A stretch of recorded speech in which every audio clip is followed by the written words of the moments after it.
Hello, everyone. We're back with a conversation with Age in Spain. Today, focusing specifically on the area of the Balearic Islands. With me, as you already saw last time, is Brad Debro, who is the regional coordinator for Catalonia and now also for the Balearic Islands. So, today's conversation will be mostly around the area, particularities of the islands, how to do your residency application from there, especially since there are different islands. Some islands do not have administrations like Menorca. These kind of things we'll talk about. Um, so this will be our plan for today. Before anything, Brad, can you tell us a bit how you became the regional coordinator of the Balearic Islands as well? Yeah, sure. Thank you so much for having me today, Mark. And hello, everybody. Again, I think we might have some of the same faces as last time, but that's fine. That's great. And so yeah, a little bit about why I've become the coordinator for the Baleares as well. So unfortunately, recently we had our funding for the residency project cut due to the fact that yeah, the time period for applying for residency and the amount of people applying for residency this year is going to be lower. So unfortunately, we lost a couple of our great staff members. So I've taken over working with the Baleares, also with the support of our other regional coordinator, Deepika, who's based in the Canary Islands.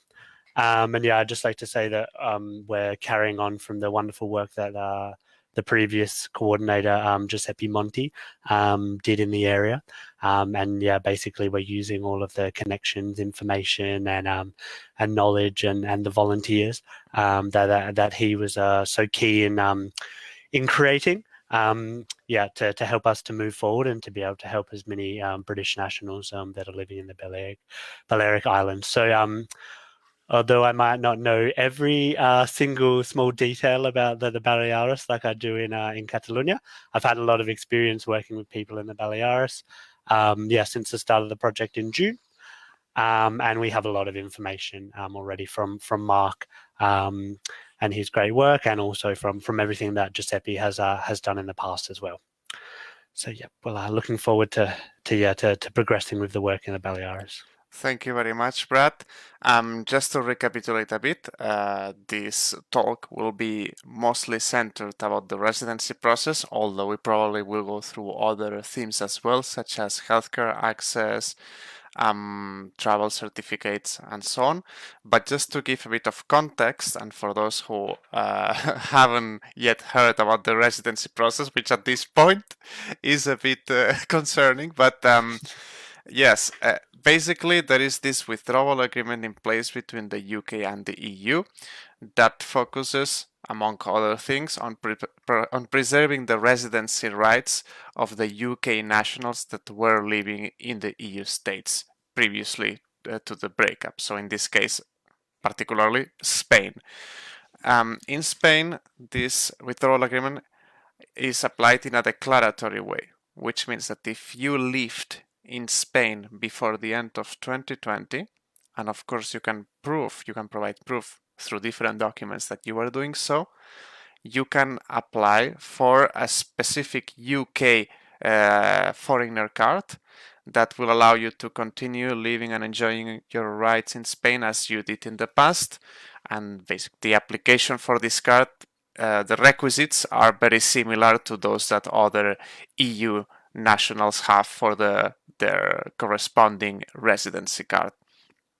In terms of applications in 2021, the process is mostly the same than as it used to be in 2020, providing your padron, filling up some forms, sending it some expenses, proof of financial self-reliance, etc., etc. It's just that you will probably have to provide some extra documents regarding when your residency started, such as utility bills, phone bills, and something else that complements your padron, for example. With this briefing made of the residency process, about now, Brad, I would like to talk a bit more about the Balearic Islands in particular. Have you seen, since you've taken over, any special thing, any discrepancy with other regions in terms of the residency application? So I think that the process of applying for residency and the proof needed is the same as right across the country. But the biggest issues that we've been noticing kind of this year in 2021 has been lack of appointments, which is again the same across the whole of the country. We do recommend that if people are doing the first part of the residency process, if they've never had a TIE or a residence certificate before, we would recommend that they look into getting a digital certificate if they do have an NIE number. If they don't have an NIE number, but they know somebody else who has a digital certificate, then the person can apply on their behalf, and they just need to complete the representative form, which you can find on our website or by contacting the helpline. But unfortunately, if you're doing the second part of the residency process, where you're applying for the TIE or exchanging your green resident certificate for the TIE, there's not a lot that you can do to overcome the lack of appointments. You need to try at different times of the day. And we also recommend that you download the Cita Previa app from the Extranjeria. So it's available on the Google Play Store.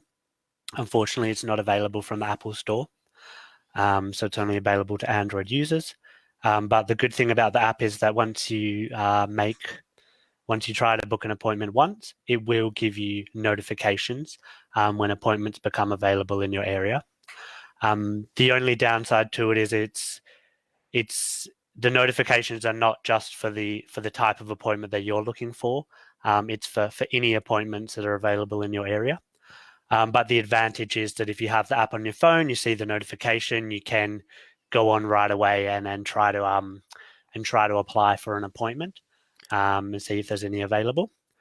So it gives you a bit of a leg up on the competition, who may have to go and sit down at their desktop computer to do it. So it's not a huge advantage, but it's just one thing that you can do to try to combat that lack of appointments that some people have been seeing across the Baleares.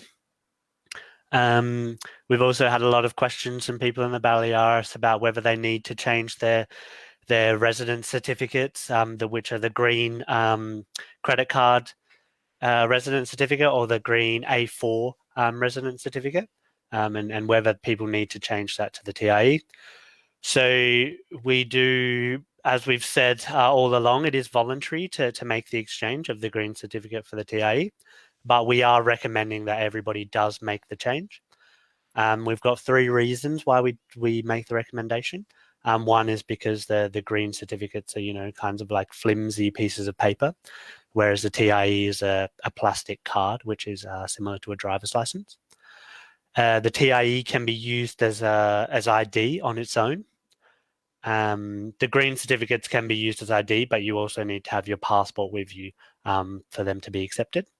But the TIEs will have your photo on it. And the third reason is that the TIE cards actually state on them that your rights are guaranteed under Article 50, which is the withdrawal agreement.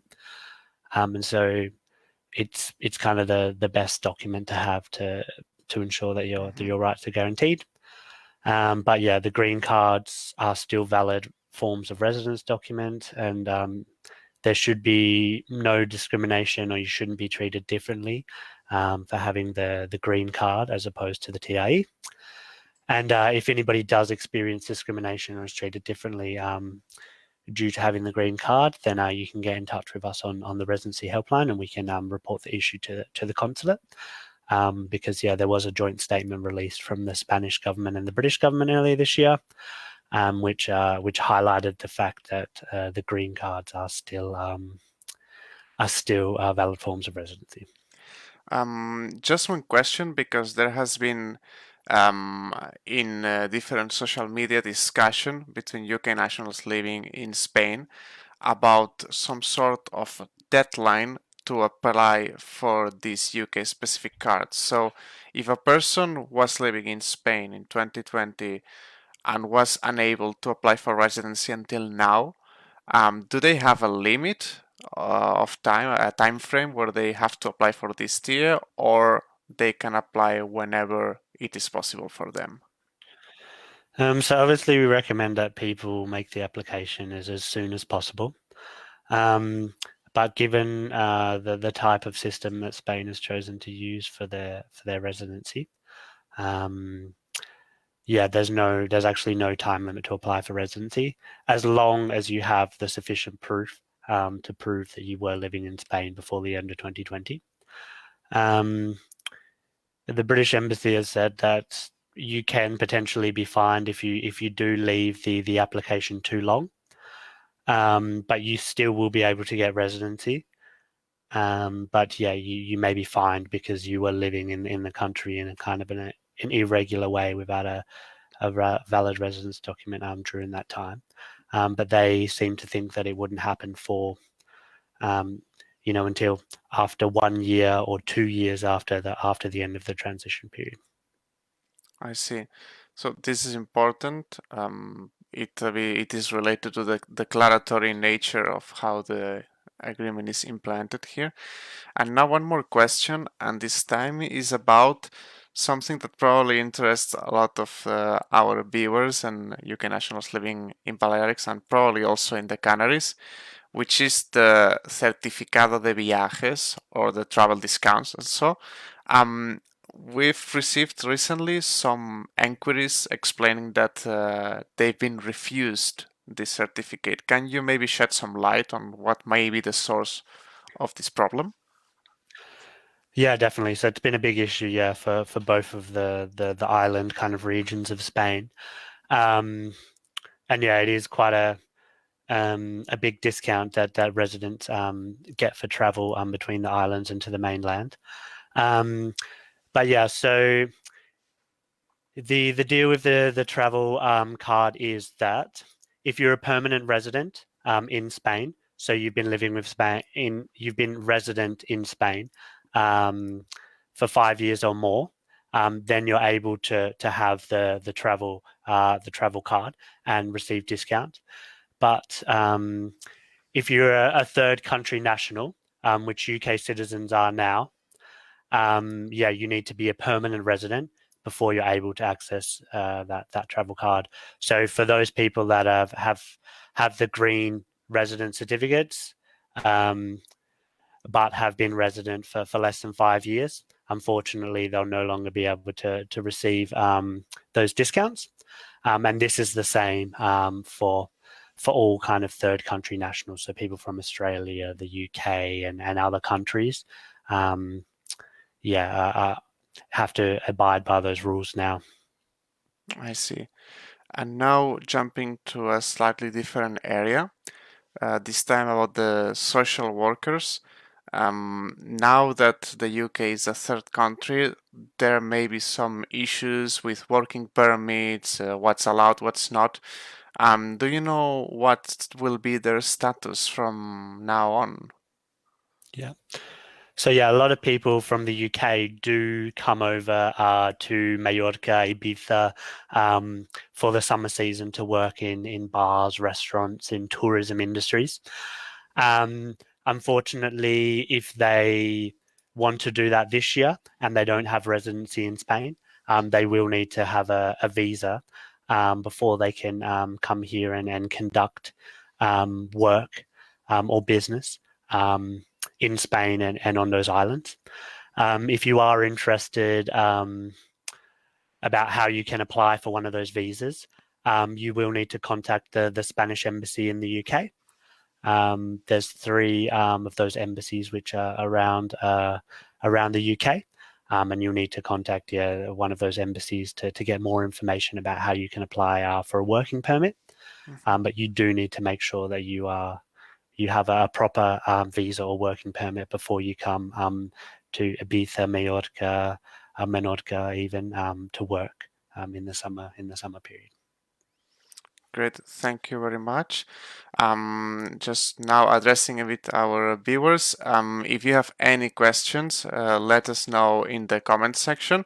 At the end of this conversation, we will go through some of them and try to answer the best way we can.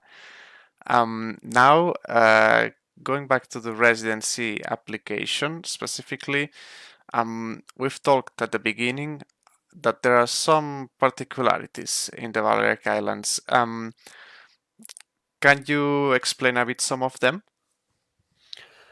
Yeah, definitely. So we've talked about the fact that it's a two-step process to apply for residency in Spain. So the first step is if you've never been resident in Spain before, where you need to prove that you meet the requirements for residency in Spain, which are to do with having sufficient means to support yourself and also having healthcare coverage whilst you're in Spain as well. And then if you're applying this year, you also need to meet the requirement that you have proof that you were living in Spain before the end of 2020. So this first step in Ibiza and Mallorca, you need to make an appointment online and you'll need to go to one of the extranjeria or immigration offices on those islands. If you're living in Menorca, unfortunately, they don't have an extranjeria office on the island because it does have a smaller population. You still need to book an appointment online to go through that first step of the residency process. But rather than going to an extranjeria office, you'll need to go to the civil registry office. And basically, the way that you do the process is that you follow the same Sede Electronica booking system as you would for Ibiza and Mallorca. You select the province, the Balearic Islands, but you need to select, instead of the Brexit option, you need to select the Registro de Documentación option. They'll ask you to write some of your personal information after you've selected that option. And then you also need to select the office which you want to attend. And this is going to be the office in Menorca, which is in Plaza Miranda, number 22. And then that's where you have to go to make the presentation of your documents, rather than to an extranjeria office like in Mallorca and in Ibiza. That's great. So, if any of the viewers is living in Menorca, now you have no excuse. You know what to do. Worth mentioning that the second part of this process, which is basically getting your fingerprint done and requesting your card, can be done at a police station. It doesn't need to be done at an immigration office. And therefore, in this case, if you live in Menorca, you will have probably a police station there that can do this process. So you don't need to go to the registry or to travel to another island. Now, let's go through a topic that probably a lot of people will be interested in, which is applying electronically with a digital certificate. What is the digital certificate, Brad? Can you introduce this concept?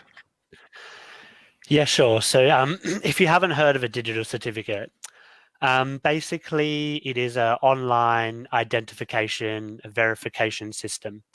And once you've had your identity verified, then it allows you to access a range of different Spanish government services online without having to book an appointment or without having to, go to one of these offices and wait in line or whatever it might be.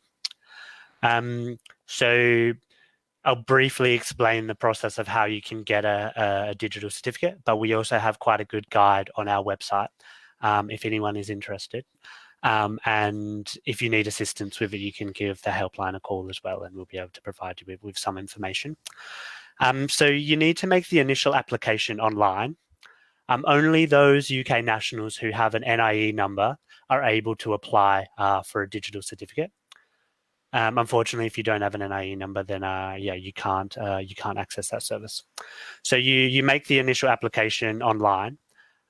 You'll receive a code which will be emailed to you. Once you have this code, then you need to take the code along with your identification to one of the various offices. So it can be a social security office, it can be the taxation office. There's a list that we have on the website which tells you where the closest office that's available to you.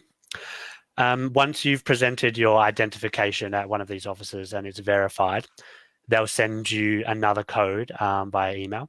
And with this second code, you'll be able to download the certificate, which is essentially just a piece of software onto your computer. And once you've got that software onto your computer, then you'll be able to access a range of government services online. So you can submit the first part of your residency application online. You can do your taxes online, which is something that a lot of people are probably thinking about right now. You can request a copy of your padrón with an issue date from the day that you download it online, and many other different services as well with the digital certificate.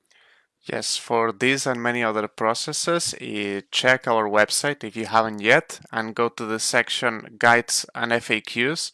There you will find a quite extensive set of guides that go through the residency process, how to get a digital certificate, how to apply for the S1 form, and many other things, including the how to declare your income tax. So if you have any questions, we know that also here there is a lot of information which is very difficult to retain. So either you can visit our website for those guides, or you can send us an email, an inquiry form, and we'll try to answer you as soon as possible. Now I would like to talk with you, Brad, about have you found any problems that the immigration office has been giving in the Balearic Islands?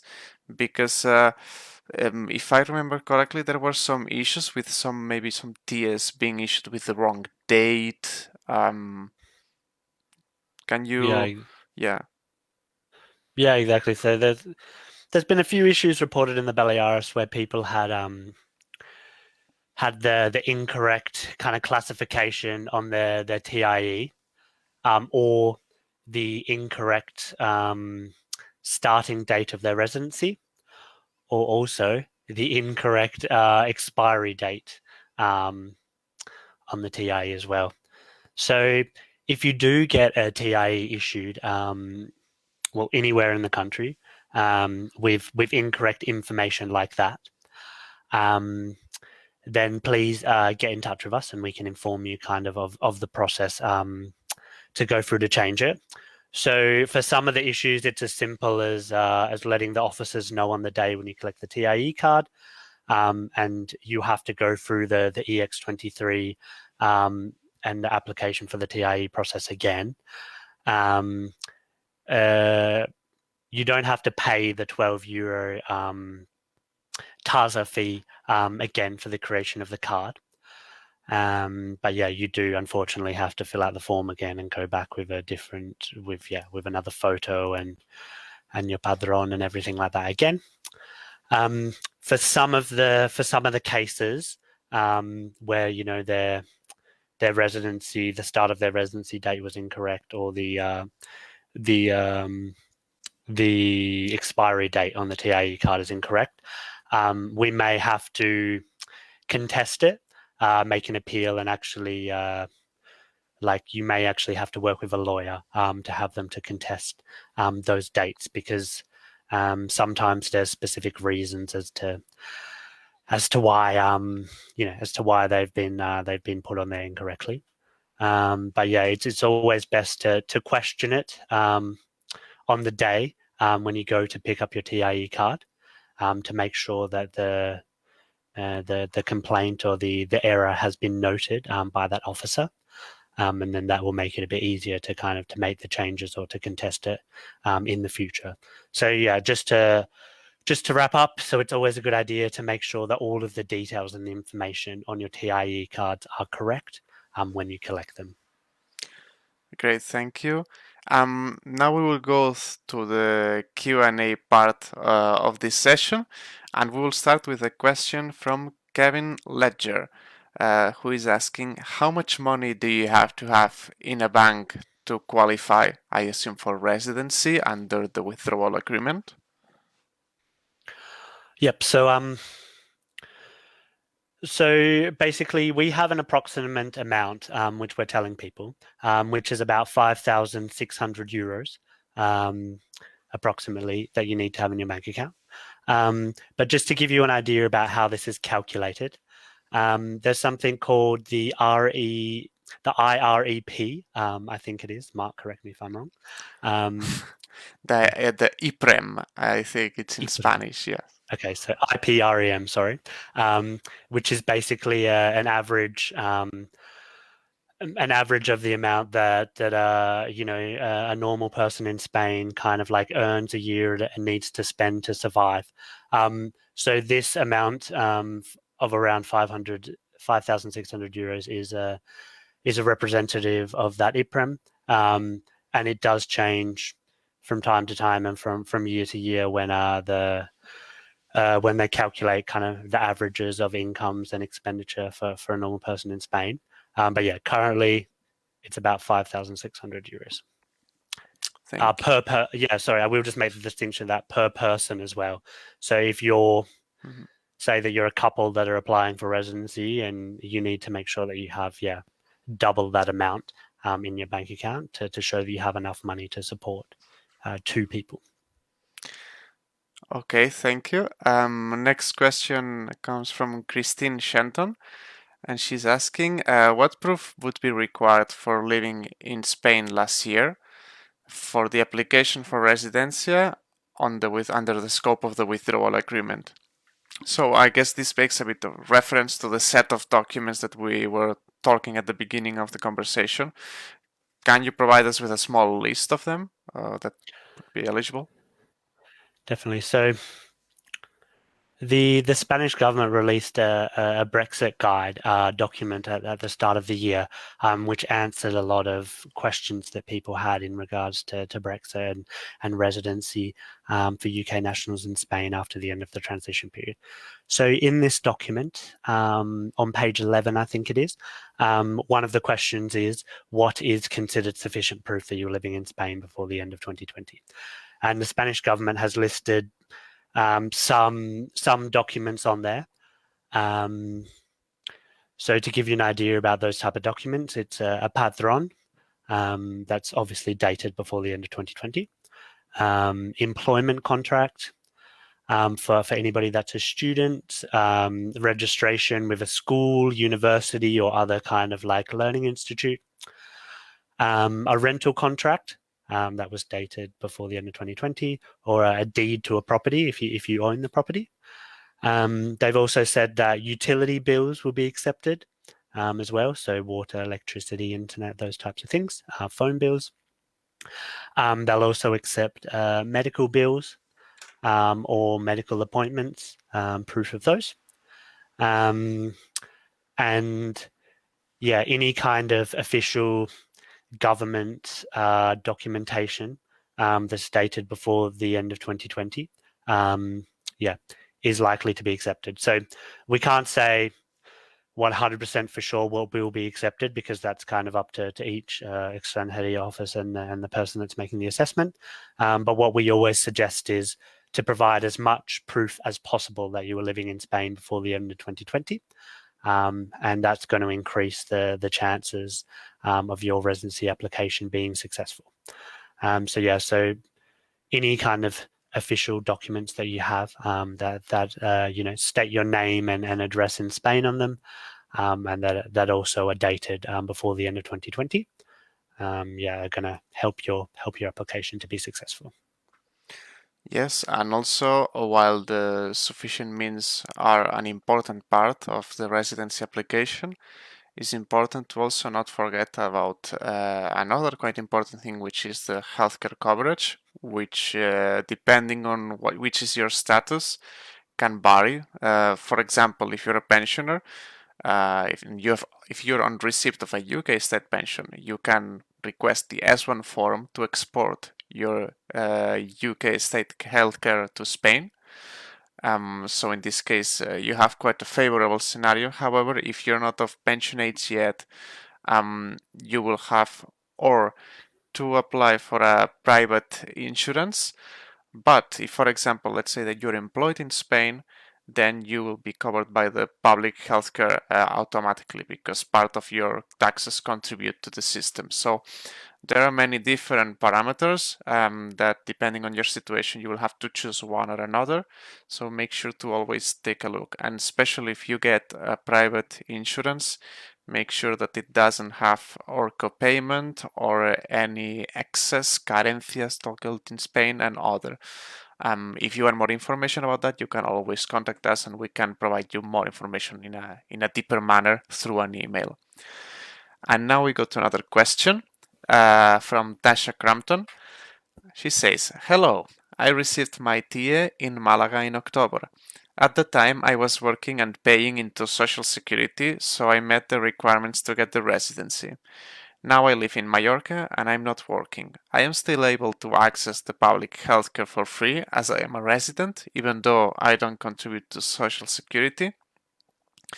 Well, Tasha, this depends on many factors because temporary residents are not automatically covered by Spanish healthcare, unlike permanent ones.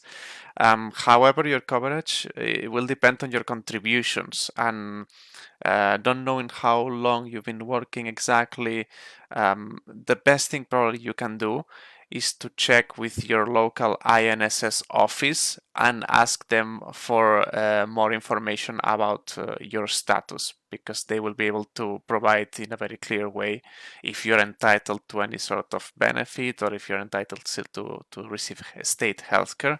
I'm sorry we cannot answer this question, but it has many factors involved. So sadly, this is where we get, right?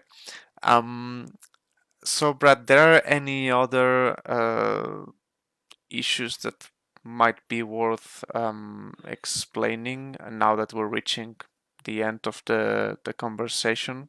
Anything that we might have forgotten?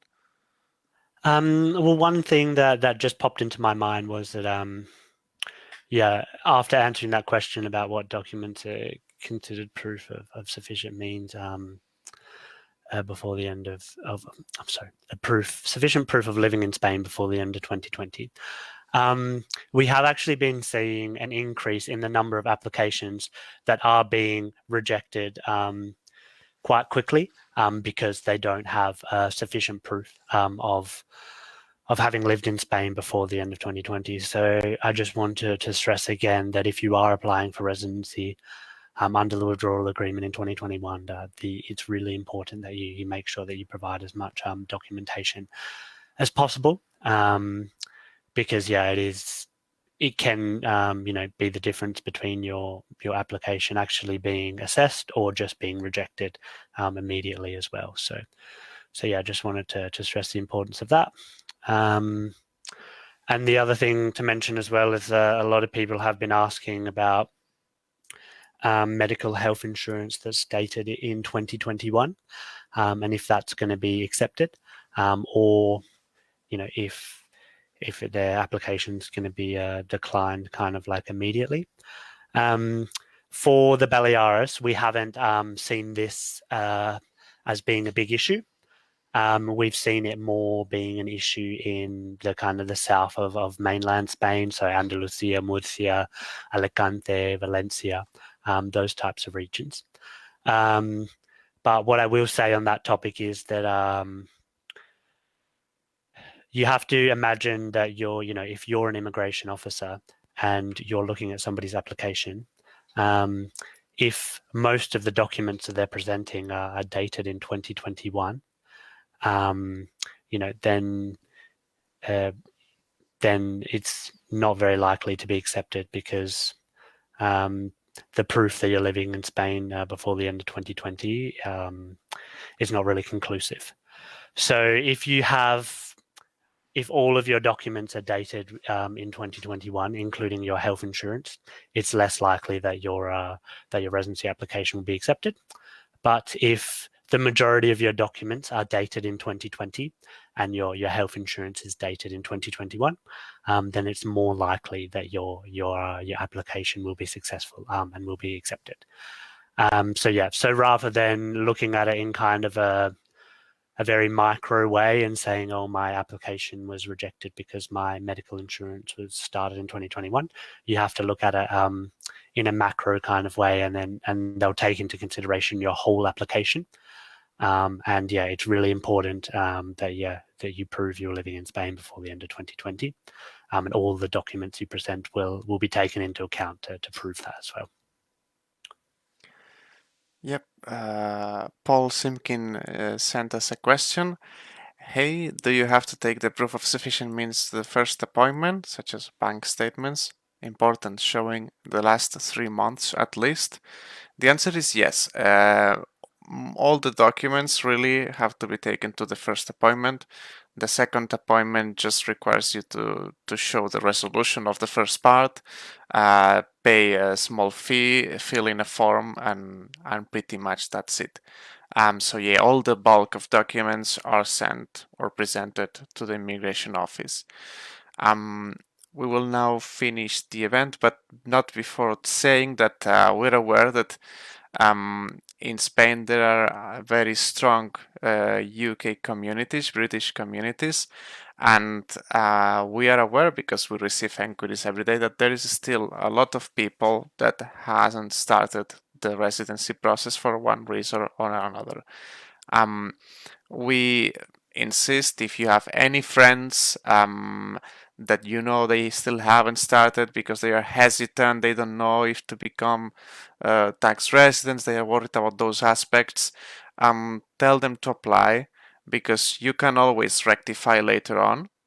But as time goes on, there are more difficulties that, even if they are not intended, they are showing up for people that hasn't been registered. And the worst thing is not what you can hear about deportations, for example. That won't happen. But it's more about access to services, for example, access to healthcare, having a state that looks for you. These kind of things are what actually a residency provides you: some security, some benefit system that might aid in case something happens to you or your beloved ones. So again, if you have any questions, you can ring to our helpline, you can send us an email. Do not hesitate to ask any question now or later via Facebook. And yes, thank you very much for coming. We will be announcing more events that will be happening in the next weeks. So follow us on Facebook, on Twitter if you have one, and do not forget to subscribe to our newsletter. Thank you very much for coming, and have a nice evening.